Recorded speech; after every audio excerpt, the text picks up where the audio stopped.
I met a gypsy. But then from then, yeah, bunch of just crap. 2020 was pretty uneventful. Wanted to quit. How close were you really?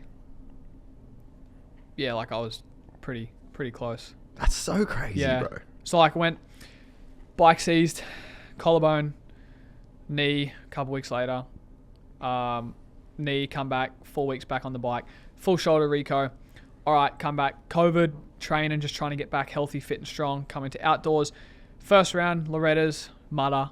Second weekend, dislocate my shoulder. Didn't even crash. Need full reco again. That was what did it. And like obviously so much had happened between them. Then I'm like, I'm done. Jed obviously had 2020 Supercross start, like that really big potential showing. And I was like, I'm done. I'll just be a mechanic, or we'll just contribute everything to Jet. We're in the Geico rig. It was me, Cynthia, Dad, and Johnny. And I was just bawling my eyes out. I was done. I was over it. Like, there's only so much shit you can take, there was bro. only so much I could take, and I was done. And that was like the first time I'm like, yeah, I'm good. Like, I'm good. I helped get the family to here.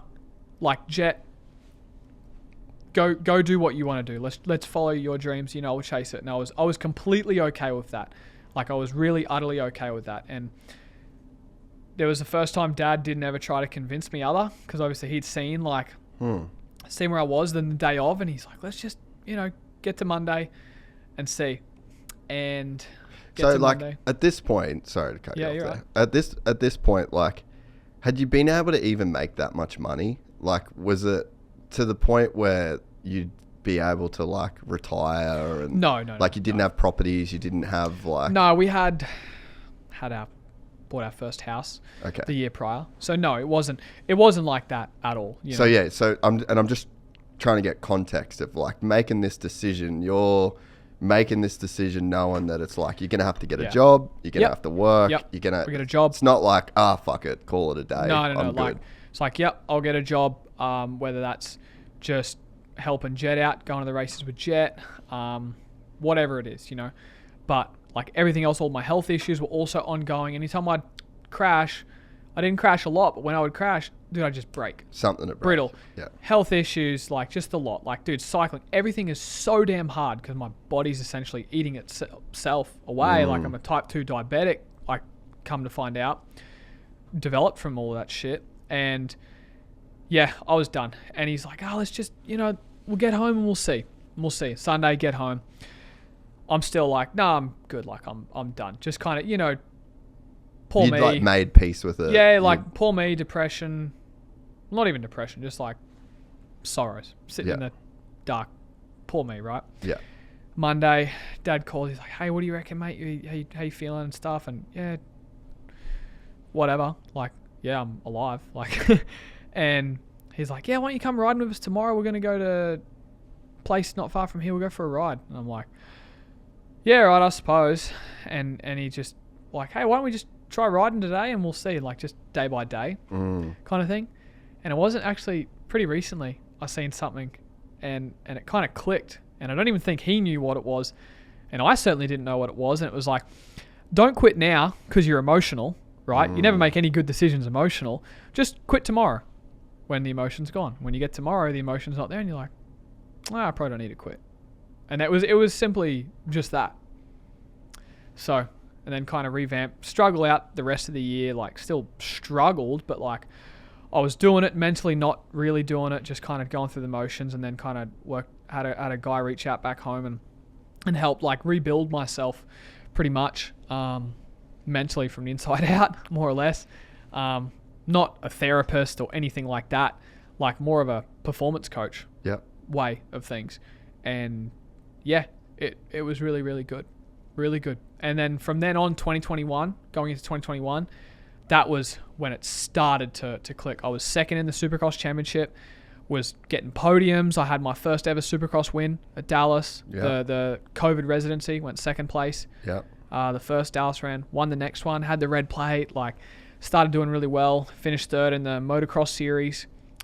Jetson won. That was his first outdoor title, won Southwick that year. So like that was kind of the first year of like, had some health things starting to get figured out Yeah. and stuff. So that was like the first year it was starting to get pieced back together, which felt like from ground floor -1, like the basement. Yeah. You know, like I had my in the corner, Yeah. in the dark, in the basement. Yeah, like I had to get my shoulder fixed. Ultimately, like it dislocated at the start of that season. Not going to get it fixed. We need to be racing. I don't have any results to be hired again. Battled it out. Had a few good rides and stuff towards the end. Parla last round, dislocated it again. Needs to get it fixed. So I had, after Parla, the Thursday, I went and got surgery. The exact same surgery I had done prior. And yeah, I spent a lot of time by myself.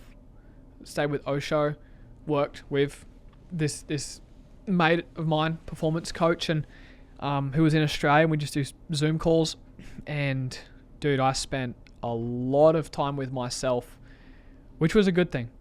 It was really a good thing. Learned a lot about myself. So much shit that I already knew, but it gets lost, right? Like really, you know it. It's not like anyone's telling you the answers. You deep down internally know what's right. You know right from wrong, right? Unless you're a narcissist. Yeah. But and then you're always right. Yeah, and then you're always right. Yeah. But I knew just needed the right questions asked, needed the right kind of guidance to get to that point. And yeah, it was cool, man. I learned a lot about myself, a lot about your relationships with people, a lot about relationships with my brother, who at the time I'm at rock bottom. And he's at the top. He just won Parla, going into the off season. Red Bull picked him up. Alpine Stars were going to take both of us on, and Gabriel at the time at the end of 2020, did not need to sign me, and he did. He seen my racing in Europe, and he said, no, I want Hunter as well, which he didn't have to, which was really, really cool. HRC also, they did not have to take me. It wasn't a package deal. It wasn't anything like that. But we believe in him, which was badass. Really cool. Like that in the lowest times means a lot. So it was good. It was good. Revamp. So what was, so it's funny. It's funny how sometimes, and it sounds so cliche and so fucking Hallmark, but it's like when you let go, just let go. Yeah. When you're done. Yeah. That's oftentimes when things actually start coming back to you. Yeah. It's very strange how that works. Yeah. And like all prior to then, like kind of one of my flaws, I guess you could say, was like wanting it too bad. Yeah. Like wanting it so bad that I would die out there, which emotional investment, such an emotional investment, you don't make the best decisions when you're emotionally attached, extremely emotionally attached. So that was good to kind of cut the emotional ties with it and then rebuild and understand my approach to it again, and just like kind of not playing with house money, but like I was ready to walk away. Like I don't have to. Yeah.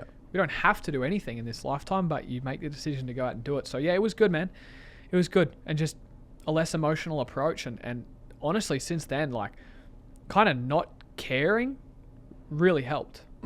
Like obviously I care, but I know what you're saying. But like being there's an attachment that it you doesn't cannot, make me. yes. Like this sport doesn't at all make who Hunter Lawrence is. And I'm very like sure and certain on that like me without this sport, I'm still the same guy, and I still carry the same attributes and traits and other stuff in day-to-day life and any other venture I choose to pursue. So yeah, it was good. It was good. If you enjoyed this content, please like and subscribe. And to listen to the full 3-hour podcast, search Gypsy Tales in your favorite podcast platform or click the link in the description below. Gypsy Gang.